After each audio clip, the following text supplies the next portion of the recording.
Welcome to Dinner by the Minute. I'm your host, Minda Rox.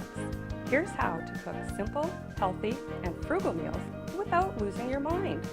Learn how to swap out ingredients you don't have, don't like, are allergic to, or simply find too expensive.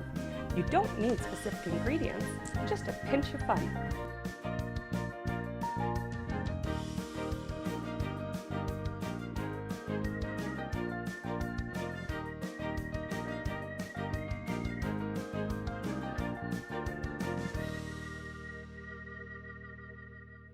Today we're going to be making taco zucchini lasagna.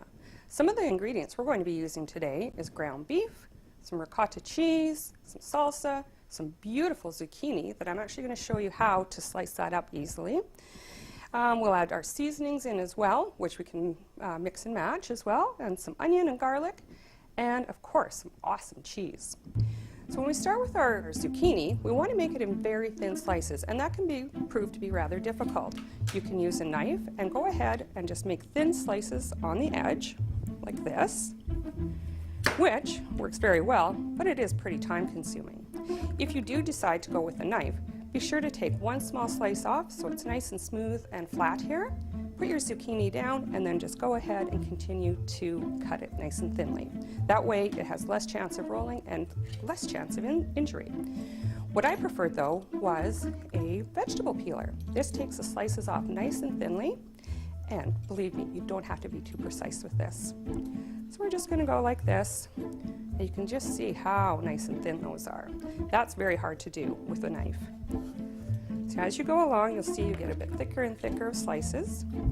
If you find that your peeler isn't quite wide enough to cut the slices, then you're going to just want to cut it with your knife to a size that's a bit more appropriate width-wise.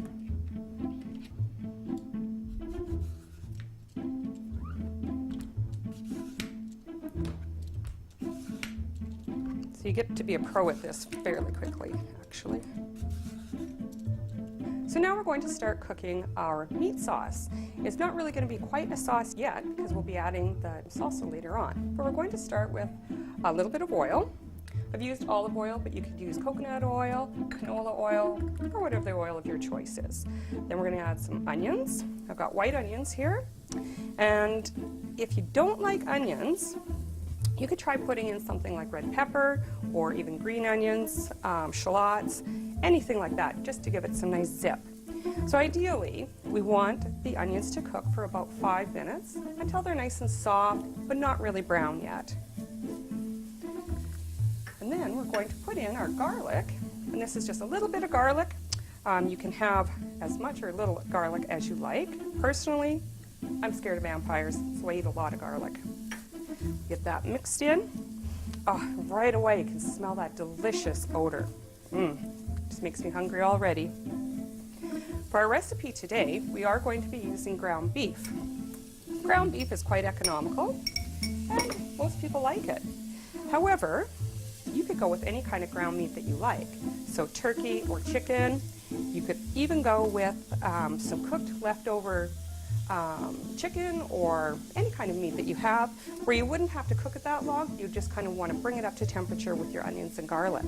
For vegetarians, you could try tofu, which would be delicious because it would soak up the flavor of the onions and garlic. Or you could go with more of a black bean and corn style filling for it. Either way, it would be really, really good. So we're just going to continue to cook this until it gets nice and brown. Usually ground beef takes about 8 minutes to cook. We do have a smaller amount today, so we probably won't have to cook it that long. Now, just before that's all done, we're going to add our seasonings. And our main seasonings today are chili powder and cumin. Pretty simple, but again, you could go ahead and change those up. If you like it spicy, feel free to add some cayenne or any kind of hot sauce, a few splashes of that. Personally, I like mine about medium, so I think this will do. Oh, and as you're cooking your meat, if you're using ground meat, try and chop it up a little bit so it's not in big clumps. You want it really nice and separated into the smaller pieces. That makes it nice and smooth when you are making your dish. You won't have any big lumps and little lumps. It'll just be nice and consistent throughout. Well, here we are now, ready to assemble our dish. We're going to start by making our cheese mix, which we have ricotta cheese, and we have some sour cream that we're going to mix together, and you use about equal amounts of each. So that's an easy recipe to remember right there. Mix this up. If you don't want to use ricotta or sour cream, you could actually use cottage cheese in place of the ricotta, and you could use Greek yogurt at home in place of sour cream, even for baked potatoes. So it's a nice healthy add-in. We are going to add, in this case, a little bit of basil as well, which you could leave it out, or you could add Italian seasonings, oregano, or anything just to freshen the recipe up a little bit. All right, we now have our delicious creamy cheese filling ready. So we're going to start layering our lasagna noodles into our dish. So you just take your nice thin noodles and place them on the bottom. You can put them up on the side a little bit. And you want to layer them really quite nicely so that they overlap. Because these noodles are quite thin, you'll be surprised at how much they cook down in the dish. So don't be worried if you feel like you've got too many in there.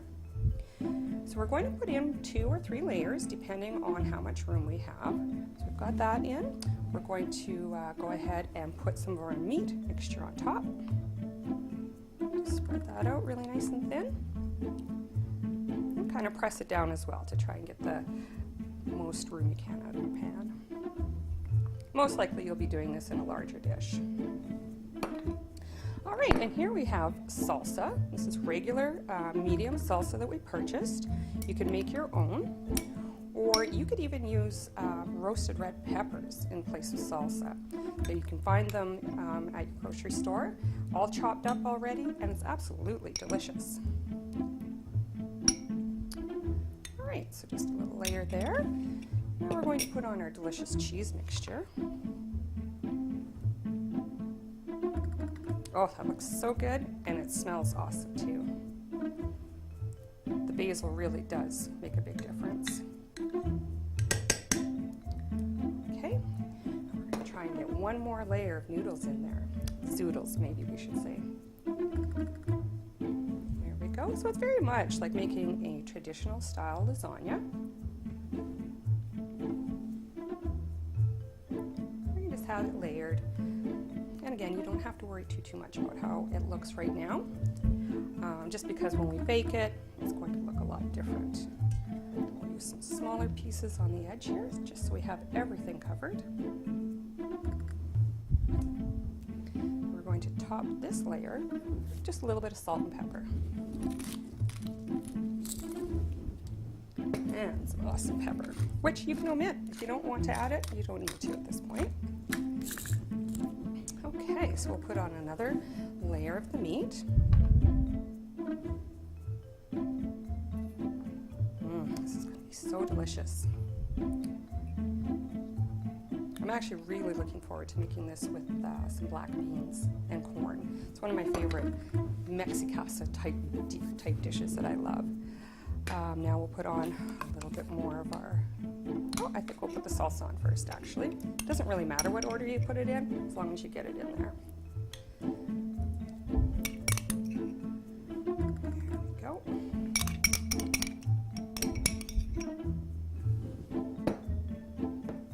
A layer of the lovely creamy cheese.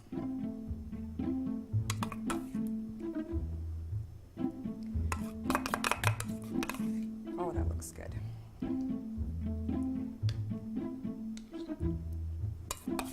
All right, now for the best part is the cheese.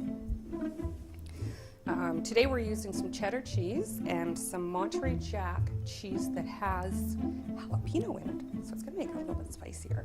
You can use any kind of cheese that you like though. And in fact, I've heard that there is actually really good vegan cheese that is a great substitute if you want to make a completely vegetarian dish. Okay, so there it is, our completed dish. We just have to bake it now at 375 for about 20 minutes.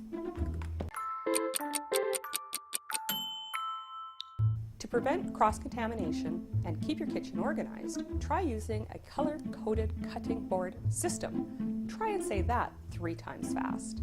We recommend using this color chart as a guideline for what color cutting boards to use for vegetables and fruits, raw poultry and chicken, raw meats, raw fish and seafood, cooked meats, and bakery. Brown for cooked meats, including deli meats, white for bakery, bread, and ready to eat, blue for raw fish and seafood, green for fruits and vegetables, yellow for raw poultry and chicken, red for raw meats such as beef and pork, purple for those with severe food allergies to prevent cross-contamination.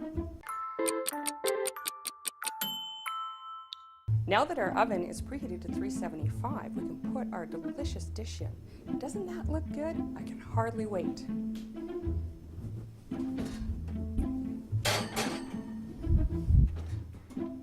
And now we wait about 25 minutes and we're ready to eat. Many people think that a zucchini is a vegetable, but in fact it's really a fruit. Although treated like a vegetable, botanically they are a type of botanical berry called a pepo, deriving from a zucchini flower. We label them, though, more of a vegetable because they do resemble a seasonal squash or a gourd. Zucchini can be golden yellow color, dark and light green, and even striped. Zucchinis are typically harvested in an immature state, and it's at this stage they provide more nutrients as well as a sweeter taste than harvested maturely. We use zucchini a lot on Dinner by the Minute, and you will find many of our recipes have zucchini in them in some form or another. Our lasagna is done, so let's take it out of the oven and add some garnish. Whew, that's hot. There we go, it's all nice and bubbly and fresh. So this is just a simple garnish. We're going to use some cilantro. And if you don't like cilantro, you could use parsley. And if you don't like cilantro, it's actually not your fault. It's some kind of a genetic marker we have in our bodies that tells us whether or not we're going to like cilantro. Who would have thought of that? And we'll put on a little bit of green onion. And just gives it a nice fresh taste as well when you put on these fresh toppings. If you'd like, you could put on a little bit more sour cream or yogurt on the top, or even just a little bit more spice.